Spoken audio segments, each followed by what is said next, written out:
Hello, everybody. Welcome to a happy moment. I have a very special guest with me today. I have Amy from Fantasy Fiction Fanatics.net. Amy, welcome to the show. Thanks so much for having me. I really appreciate it. All right, well, Amy, uh, you are the fantasy fiction fanatic, and I'd like to talk about the fantasy genre today.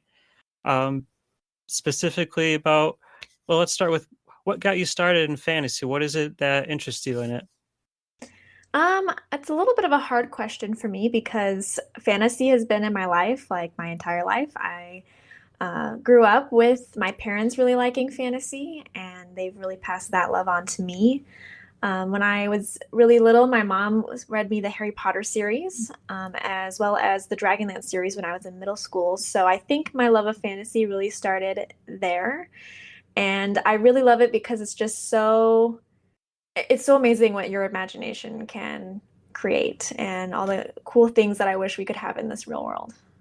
Yeah, I mean, it's a genre unlike anything else. It's oftentimes like whole completely different worlds full of magical things, mystical creatures.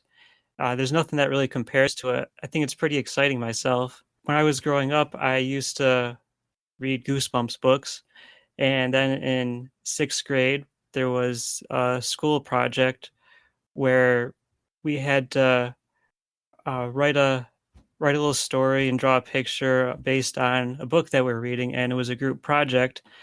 I, of course, wanted to do Goosebumps, but thankfully, my two partners wanted to do this series called Dragonlance, and so that's how I got my foot in the door in fantasy was with Dragonlance and that school project.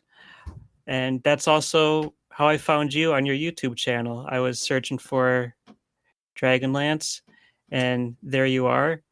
And so, Amy, since that's one of my favorite series and yours, how would you describe Dragonlance to someone that's never heard of it before?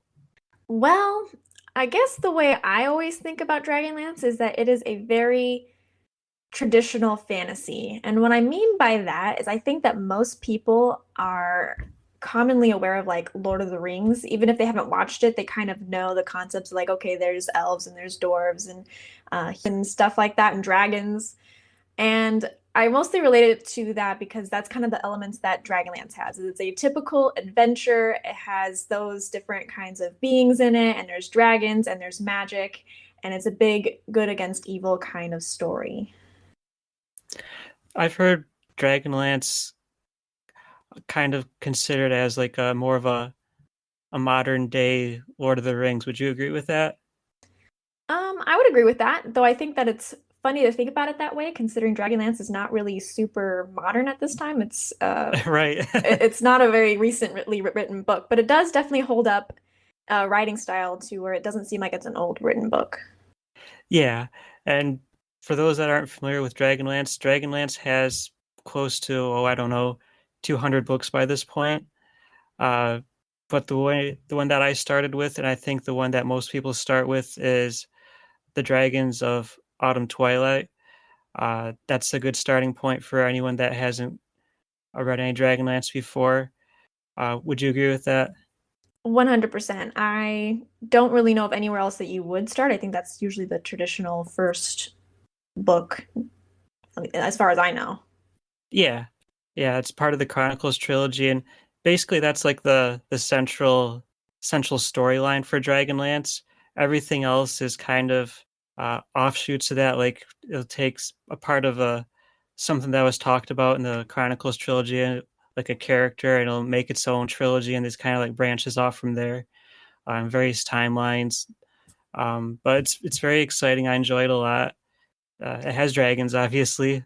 Um, as elves, dwarves, all the typical fantasy fare that, as you said, the traditional fantasy. Amy, are there any subgenres of fantasy that you like more than others, or are there any that you don't care for?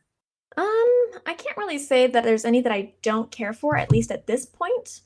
I do mostly read high fantasy and urban fantasy. I like both of those a lot. And I do read some paranormal romance, if you count those as fantasy, which I do, but I know some Sure. people don't.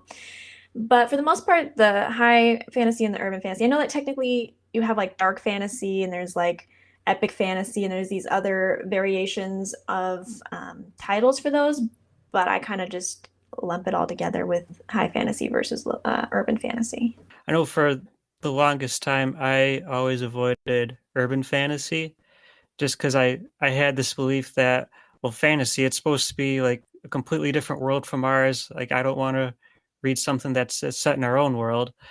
But the one that changed my mind about that was the Dresden Files. I read the Yes. first book of that, and that was that was really good. I haven't got around to the second book yet, but I'm definitely planning on it. I think you read that one too, don't you?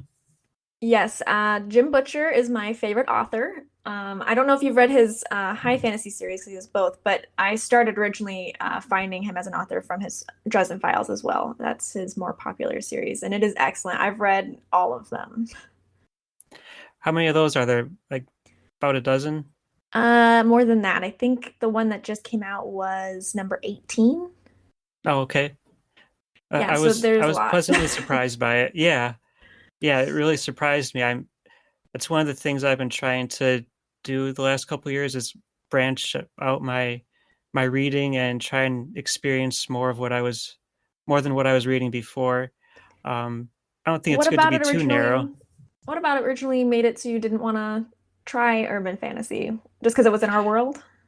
Yeah, it's like I deal with our world enough. I want to, escape into this some other realm. I don't want to read about what's going on in some busy city and people have all these like modern conveniences and everything. It's like I'm more of the like the swords and sorcery kind, but uh the Dresden Files of course has a lot of sorcery as well. Definitely has the mystical creatures too. So it's a lot of the same things as traditional fantasy, just I guess in a more modern setting. Well, that's why I don't like literature, is because literature is just about real life, and I'm like, I already live real life. So, but I do Yeah. find that urban fantasy is really cool because you have to, like, especially Dresden Files is a good example of this, is you have magic and you have the magical creatures, and you've got like the ones from like myths and legends in there. And then you've got the real world, and you see how they blend. Like, for example, with the Dresden Files, magic and technology don't mix. And so you have that interesting element of like how our world is affected by magic or by the other creatures that are in there. Yeah. And whenever I'm reading something other than traditional fantasy, I do have to admit I always feel that pull to come back to it. But reading other stuff like the Dresden Files and just exploring the different subgenres, I definitely do like doing that now as well. So, Amy, how has fantasy had an influence on your life, would you say? I would say fantasy has a huge influence on my life because, well, for example, what I went to college for was to be a creative writer. And the reason that was sparked was because I would love to be a fantasy author myself. I just love fantasy that much that I would love to be able to create these worlds, to be able to create things that I think are as good as the things that I read about and are as enjoyable and be able to share that with other people from my own imagination. So I've got that. It's shaped me in the fact that I now have a whole YouTube channel about fantasy and sharing that love. And that's something that I never thought I would be doing. I actually was just suggested to try doing YouTube as like a way to practice teaching fantasy fiction because that's what I thought would also be fun to do at like the college level. I really wanted to be a college professor. Um, and so just to get like some practice for that, I was recommended to maybe do like some YouTubing for it. And it's become a really big love to be able to do this YouTube channel. So you mentioned that you do some writing too. Are you able to share a little bit of what you like to write about? I mean, probably more of the traditional fantasy. Yes, I mostly write high fantasy at this point. I have tried doing a little bit of urban fantasy. I've had a couple ideas that were more urban fantasy based, but I find it's much harder to do urban fantasy than it is to do high fantasy because, it actually has to be realistic. It actually has to be set in a place that someone can actually go to. And if I've never been to that place, it's kind of hard for me to be like, okay, how do I make it believable that this could fit in this world when I've never even been to, this city or anything like that. So yes, but mostly I do high fantasy. I have written a short story that's complete. Hasn't been published yet, but it has been sent out there, and maybe it will be published one day. We'll see. Awesome. I like to do a little bit of writing myself, not as much as I should, but I was doing some cleaning recently and I found one of my old college notebooks from when I had creative writing class. And it was definitely interesting to see where I started at and where I'm at right now. Um, and I do admit I'm still a little bit salty at my creative writing instructor. For our final project, we had to write a 10-page story, and he was very insistent on the fact that we had to keep it to 10 pages. And so I stuck to the rules.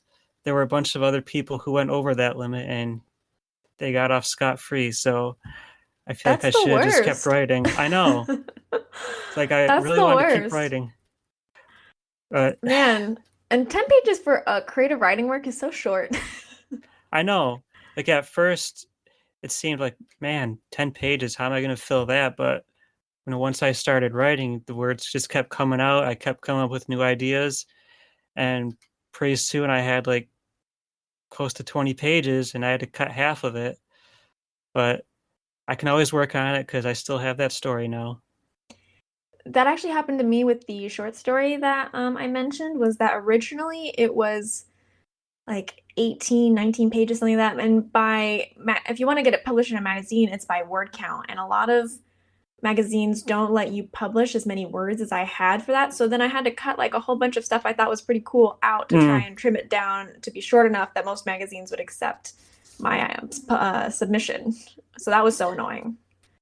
that's always the worst when you write a story and then for some reason you have to cut a whole bunch of it out. I mean, not that you want to, but just because you're trying to meet someone's requirement for the word count. It's always painful. I know. And then it's like, you have to read through it and you have to be like, well, I like that and I like that. So what do I get rid of? Yeah. Ugh. What are some of your all-time favorite fantasy novels? Um, well, obviously Jim Butcher series, the Dresden Files is one of my all-time favorites since he is my favorite author. I also really love the Mercy Thompson series. That's another one that's one of my favorites. I did that on my channel, at least the first three of them. Those are one of my all-time favorites, though that is an urban fantasy versus a high fantasy. If we're sticking mostly high fantasy, I would say the Dragonlance series is one of my all-time favorites. That's like always been on my top tier. And I also really like the Rain Benares series, which is another high fantasy by Lisa Sheeran. I know she's not quite as well known, but she has one of my favorite series as well. Well, it sounds like there's a lot of fantasy books out there that I have to catch up on. Um, There always but will in be. it, yes, it's never ending. But in addition to books, how about movies? Are there any fantasy movies that you enjoy? Well, obviously, The Lord of the Rings is probably an obvious answer. Right? But they are one of my favorites. I don't really like the books that much because they're just too slow and grueling for me, but I really love those movies. I also really like this. This doesn't totally count, I guess, as a movie because it is a mini series, but it's called The Tenth Kingdom, and it's about an 8 hour long. Now that if you buy it on DVD, it's an 8 hour long movie instead of it being a five episode short series or whatever. But The Tenth Kingdom's really really great too. What's that one about? So it's about it's kind of it's one of those where it's like you start in the real world, but you end up going to a fantasy world. And it's about this world that is broken up into nine different kingdoms, and they're all based on like fairy tale worlds or like fairy tale lands. Like there's Cinderella's kingdom, there's Red Riding Hood's kingdom, Snow White's kingdom, and so on.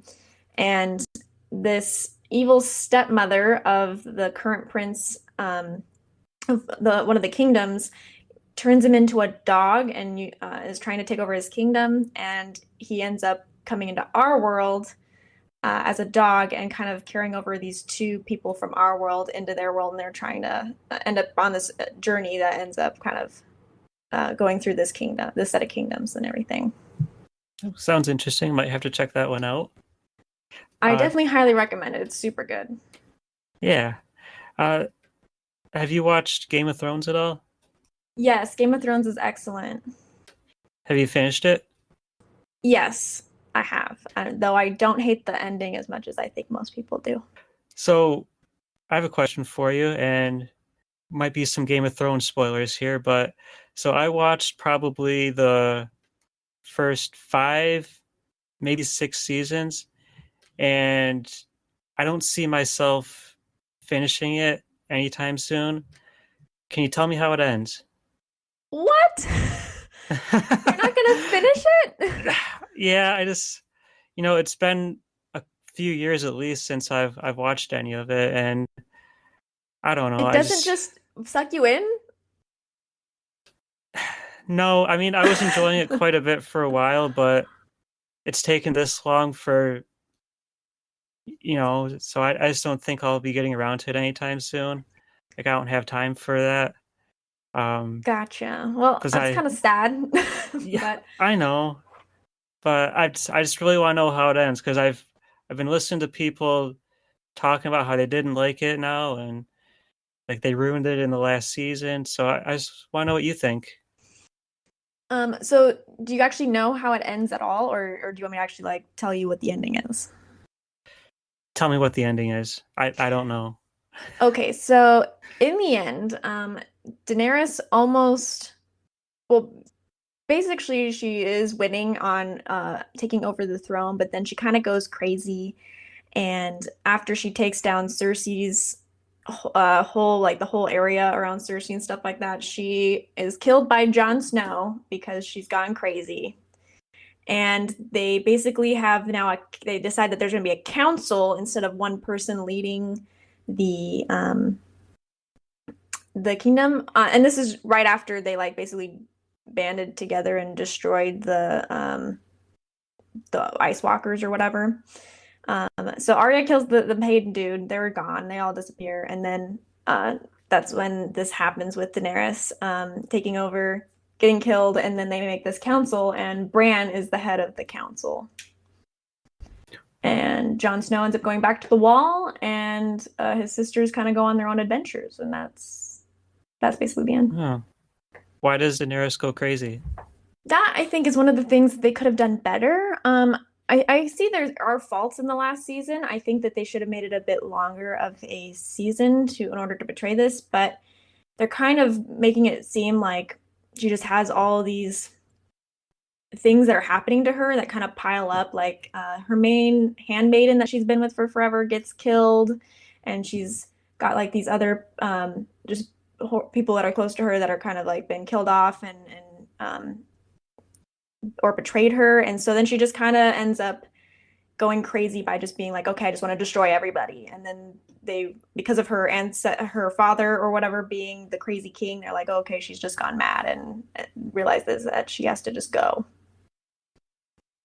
But they don't take the time to really show, like, I get what they were trying to do, but they just don't take the time to like really make it so it's not just sudden. It needed a little bit more development, I feel like, on that front.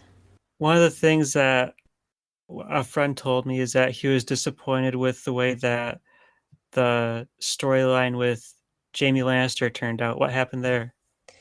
Oh, that was a disappointment. Jaime was making strides on being his own person, and he actually was somebody who I hated at the beginning and like made me come around to him, and I actually really liked him in the end.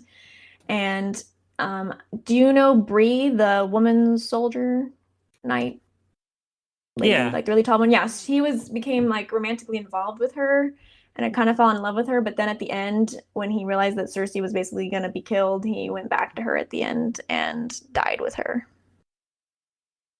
That's unfortunate. It was really sad. I was really hoping that would not be the case, but I guess he couldn't change after all. How did Cersei die?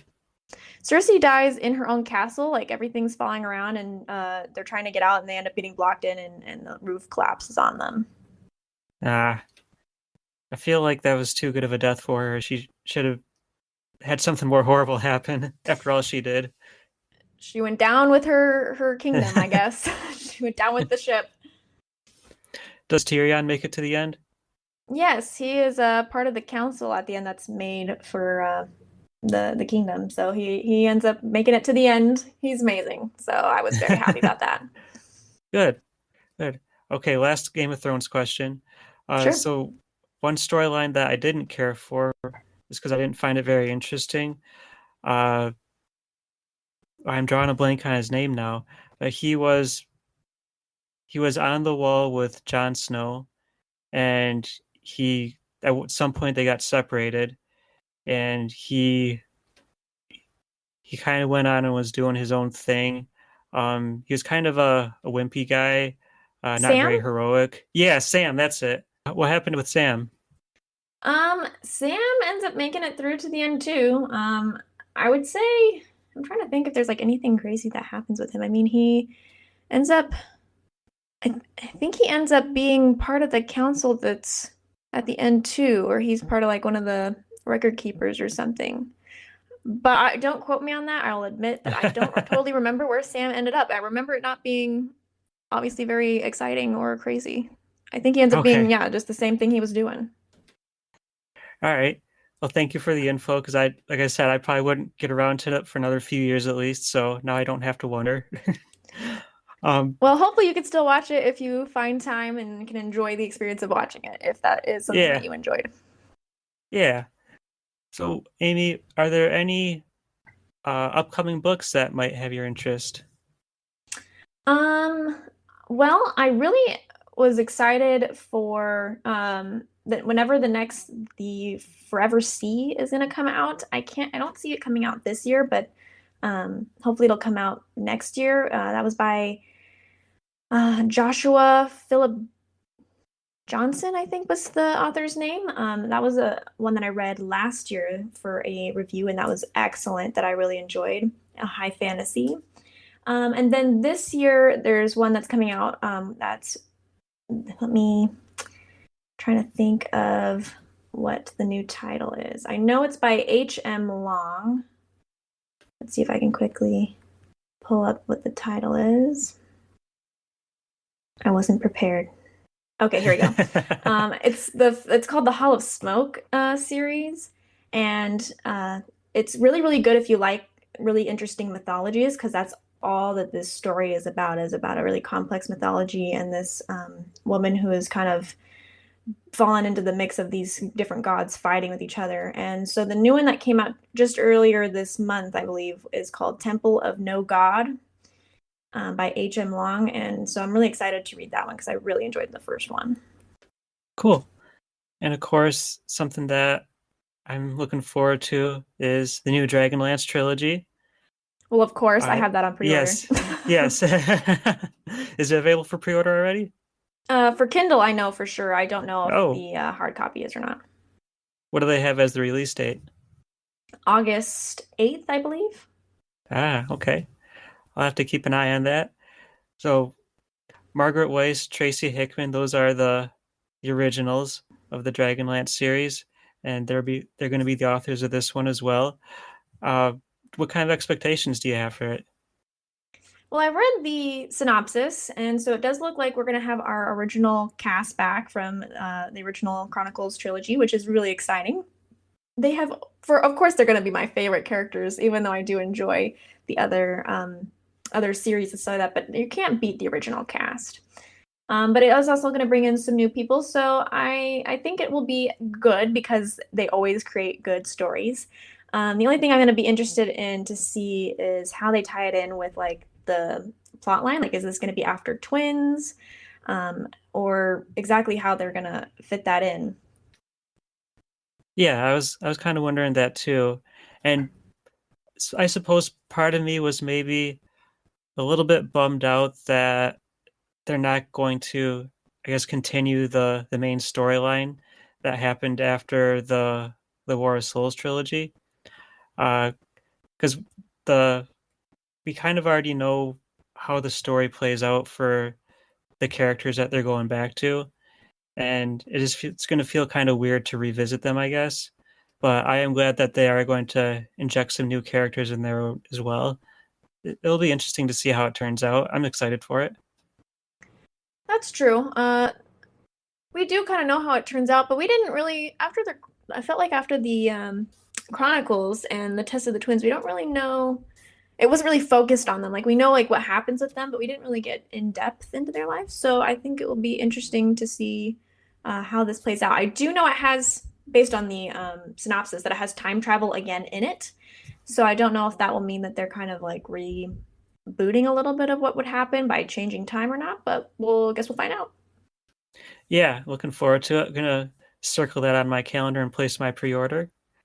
Let's talk a little bit more about the work that you do with your YouTube channel, your website. We've mentioned a little bit. For those who aren't familiar, Amy has a fantastic YouTube channel where she does in-depth discussions about various fantasy novels as well as in-depth character analysis. She also has a website where she does book reviews and does a whole bunch more. Amy, what would you like to share with us about that? Um, Well, it's definitely the place if you like fantasy, that is for sure. It's probably more if you like reading fantasy books than if you just like watching fantasy or comics or something like that. Since I do focus mostly on books, but of course on like my website I do have recommendations for films or animes that are related to fantasy. I definitely just want to share a love of fantasy with people and create that kind of community where we can talk together because I don't really have people in my life personally that read a lot of fantasy other than my parents. So I just really enjoy being able to share my thoughts, my ideas with everybody, and with being able to open up a place that we can have a more in-depth discussion about different kinds of books and different kinds of characters. Really look at what makes it so good in many ways. I feel like we're just all learning together about what makes good fantasy and what we enjoy about it.